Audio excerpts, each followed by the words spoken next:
अस्सलाम वालेकुम dear students, उम्मीद है आप सब खैरियत से होंगे। हम डिस्कस कर रहे हैं 9th क्लास फ़िज़िक्स के न्यूमेरिकल्स यूनिट नंबर 2 का फर्स्ट लेक्चर जो है वो हमारा कंप्लीट हो चुका है। आज हम सेकंड लेक्चर के अंदर न्यूमेरिकल नंबर 6, 7 और 9 जो है वो डिस्कस करेंगे। 8 और 10 जो है वो स्मार्ट सिलेबस में कट किए हुए हैं। तो सबसे पहले न्यूमेरिकल नंबर 6 की जो है वो स्टेटमेंट देखते हैं। स्टेटमेंट ये कह रही है, a wagon is moving with on the road with a velocity of 54 kilometre per hour. ये वेलोसिटी हमारे पास जो है वो आ चुकी है। ब्रेक्स आर अप्लाइड सडनली, अचानक से जो है वो ब्रेक्स लगाई जाती हैं। The wagon covers a distance of 25 metres before stopping, रुकने से पहले वैगन जो है तकरीबन 25 मीटर का डिस्टेंस जो है वो कवर कर लेती है। Determine the acceleration of the wagon, wagon कितने एक्सेलरेशन के साथ जो है वो मूव कर रही होगी, आपने उसका एक्सेलरेशन जो है वो बताना है। तो सबसे पहले यहाँ पे देखें, एक वेलोसिटी दी गई है और दूसरा जो है वो हमें डिस्टेंस जो है वो दिया गया है। बाकी जो है वो हम देखते हैं हमें क्या क्या चीज़ें जो है वो दी गई हैं और क्या क्या चीज़ें जो है वो हमने फाइंड करनी है। फाइंड करने को तो हमने जो देख लिया, उन्होंने कहा कि एक्सेलरेशन आपने फाइंड करना है। तो सबसे पहली चीज़ उसने इनिशियल वेलोसिटी जो है वो हमें बताई थी 54 किलोमीटर पर आवर, और ये मैंने आपको पिछले लेक्चर में भी बताया था कि इसको किलोमीटर पर आवर को मीटर्स पर सेकंड में किस तरह से कन्वर्ट करना है। अब किलोमीटर पर आवर को मीटर्स पर सेकंड में किस तरह से चेंज करना है, यहाँ पे देखें 54 किलोमीटर पर आवर लिखा हुआ है। किलोमीटर की जगह हम इसको लिख सकते हैं, किलो की जगह 1000 आ जाएगा, और पर आवर पिछले लेक्चर में मैंने बड़ी तफसील से जो है वो आपको बताया था कि इसको बटे के नीचे भेजेंगे तो ये 1 आवर बन जाएगा, और 1 आवर में 3600 सेकेंड जो है वो टोटल होते हैं, तो इसलिए इसको यहाँ पे 3600 लिख दिया है।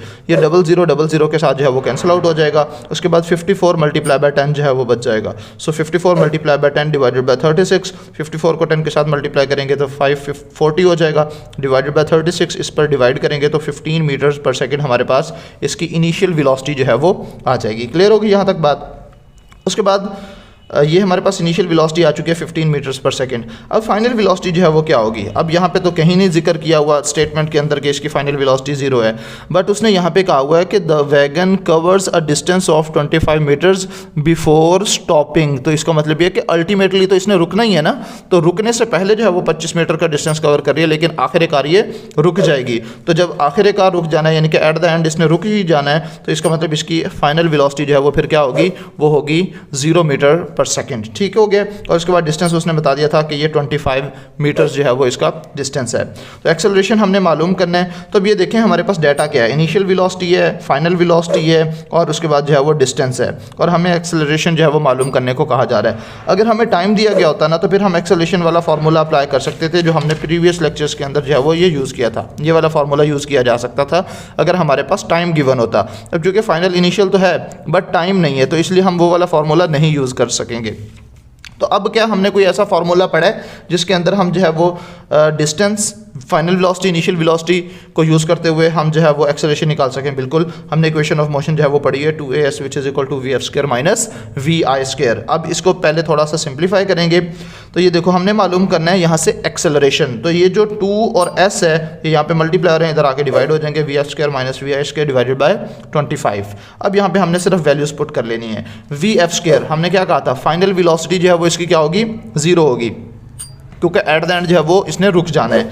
Final velocity is 0 minus initial velocity जो है वो 15 मीटर पर सेकंड थी, इसका स्क्वायर ले लिया जाएगा, डिवाइडेड बाय 2 इंटू हमारे पास s जो था वो उसका डिस्टेंस था, और डिस्टेंस की वैल्यू कितनी थी, दी गई 25 मीटर दी गई थी। ठीक है, तो अब हम यहाँ पे 0 का स्क्वायर लेंगे तो ये 0 ही बन जाएगा, और माइनस 15 का स्क्वायर एज इट लिख लेंगे, और उसके बाद जो है वो 2 मल्टीप्लाई बाय 25 जो कि 50 बन जाएगा, और माइनस 15, ये माइनस बाहर है, 15 जो है वो उसका स्क्वायर है। अगर ये माइनस यहाँ पे होता तो फिर ये प्लस का 225 बनना था। अब जो कि माइनस बाहर है, स्क्वायर सिर्फ 15 का है, तो 15 का स्क्वायर 225 बन जाना था, -2 डिवाइडेड बाय 50। जब इन दोनों वैल्यूज़ को डिवाइड करेंगे तो -4.5 मीटर्स पर सेकंड स्क्वायर जो है वो इसका एक्सेलरेशन आ जाएगा। अब यहाँ पे एक चीज़ जो आपने नोट करनी है वो है माइनस।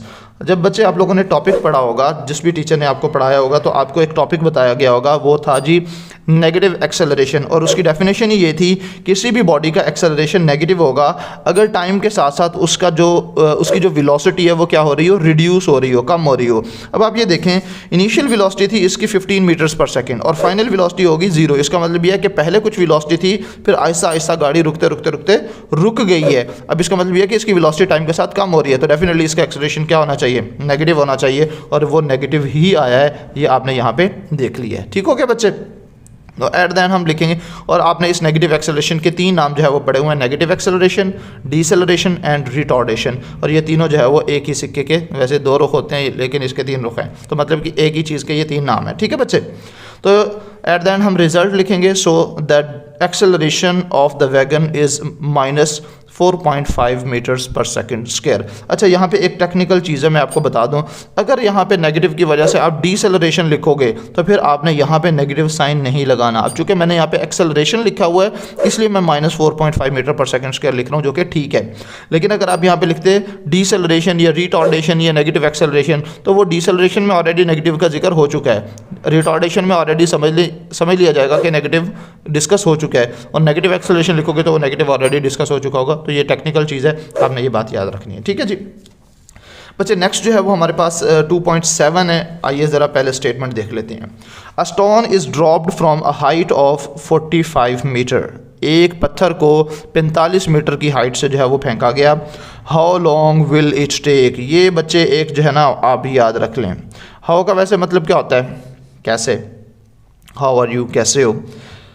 लॉन्ग का क्या मतलब होता है? लेंथ, लंबाई। ठीक है?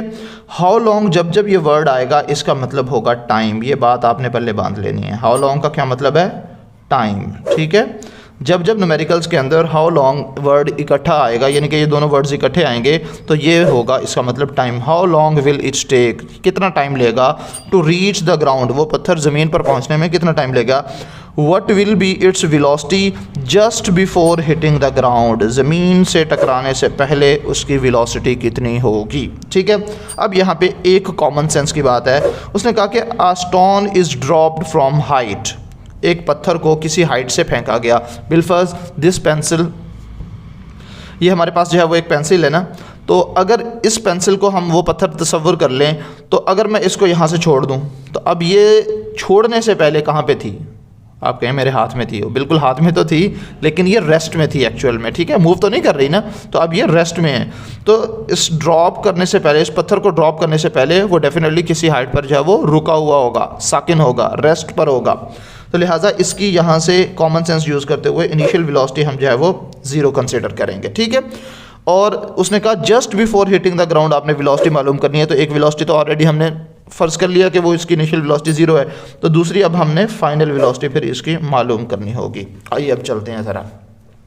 सबसे पहले उसने कहा कि जो इसका डिस्टेंस है या इसकी हाइट है वो कितनी है। आप इसको डिस्टेंस को h भी लिख सकते हो, क्योंकि ये हमें हाइट भी यही है, क्योंकि किसी हाइट से उसको फेंका गया है ना, तो आप इस डिस्टेंस को h भी लिख सकते हो। ठीक है?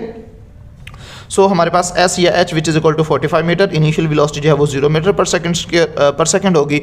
और अब चूंकि बॉडी को ऊपर से नीचे की तरफ फेंका जा रहा है, तो अब एक्सेलरेशन हमें गिवन हो या ना हो, डजेंट मैटर। क्यों? क्योंकि ग्रेविटेशनल एक्सेलरेशन कांस्टेंट होता है, वो हमें पता है, विच इज़ 10 मीटर्स पर सेकंड स्क्वायर। ठीक है?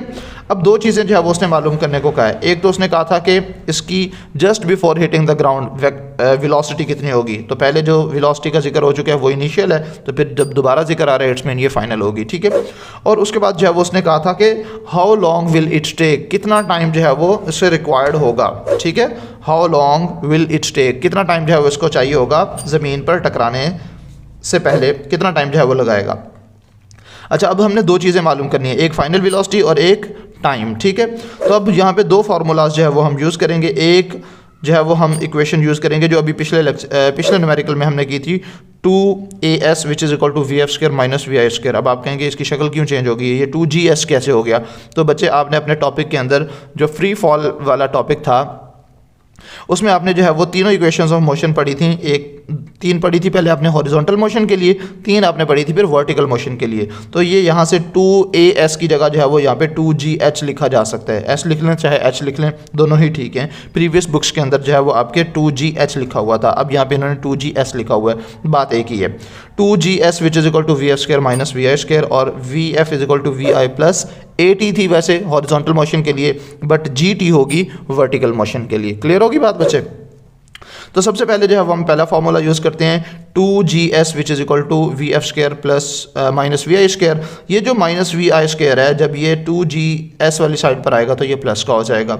अब हमारे पास VF² which is equal to 2GS plus VI² है। तो अब इसमें अगर मैं वैल्यू को पुट करूँ तो वैल्यू पुट करने के बाद 2 हमारे पास वैसे का वैसे, G की वैल्यू 10 होगी और S की वैल्यू 45 है, और हमारे पास इनिशियल वेलोसिटी 0 थी, तो 0 का स्क्वायर तो 0 ही होगा, लिखें ना लिखें कोई फ़र्क नहीं पड़ेगा। जबकि ये जो हमारे पास 2 मल्टीप्लाई बाय 10 ये हो जाएगा 20 मल्टीप्लाई बाय 45 ये हो जाएगा 900, ठीक है। सो ये 2 मल्टीप्लाई बाय 10 20 मल्टीप्लाई बाय 45 ये 900, हमारे पास V² की वैल्यू आ गई है 900। बट हमें V² की वैल्यू नहीं चाहिए, हमें किसकी वैल्यू चाहिए, हमें जस्ट V की वैल्यू चाहिए। तो दोनों तरफ जब हम स्क्वायर रूट ले लेंगे तो VF का स्क्वायर होल का square root which is equal to 900, उसका भी स्क्वायर रूट ले लेंगे, ये स्क्वायर रूट जो है वो कैंसिल आउट हो जाएंगे। जब ये स्क्वायर रूट कैंसिल आउट हो जाएंगे तो VF which is equal to 900 का स्क्वायर जो है वो 30 मीटर्स पर सेकेंड जो है वो इसका आंसर आ जाएगा, यानी कि 30 मीटर आ जाएगा। अब दूसरी चीज़ हमसे उसने पूछी थी टाइम आपने मालूम करना है। सो हम ये फार्मूला यूज़ करेंगे VF which is equal to VI plus GT। लेकिन पहले इसको सिंप्लीफाई करेंगे। मैं अक्सर जो है ना वो बच्चों को थोड़ा इंटरेस्ट डेवलप करने के लिए बात कहता हूँ कि अगर आप किसी बुज़ुर्ग खातून को बाइक पर बिठा कर कहीं लेके जा रहे हैं ना, मसलन आपने जाना है इस तरफ लेकिन बाइक का रुख जो है वो फ़िलहाल इस तरफ है, तो वो आपको सियानी बुढ़ियाँ जड़ियाँ होंगी ना, पता की कहती हैं, पुत पहले मोटरसाइकिल तो सीधी कर ला, पुत पहले गड्डी तो सीधी कर ला। मतलब कि आप अपनी बाइक तो ठीक कर लो, मतलब कि उसकी डायरेक्शन तो सेट कर लो। तो अभी हमने इसमें मालूम क्या करना है, हमने मालूम करना है टाइम। तो पहले हम इस फार्मूला की डायरेक्शन सेट करेंगे, यानी कि जो चीज़ मालूम करनी है पहले हम उसको सिंप्लीफाई कर लेंगे, बाद में वैल्यूज़ पुट करेंगे, ठीक है, वरना सारी वैल्यूज़ को घुमाना पड़ेगा बिल्कुल वैसे जैसे सवारियाँ बिठा के आप घुमा रहे हो, ठीक है। तो अच्छा खैर ये तो थी मजाक की बात, और आपने एक कॉन्सेप्ट भी सीख लिया कि सिंप्लीफाई आपने पहले कर लेना है। VF minus VI which is equal to GT।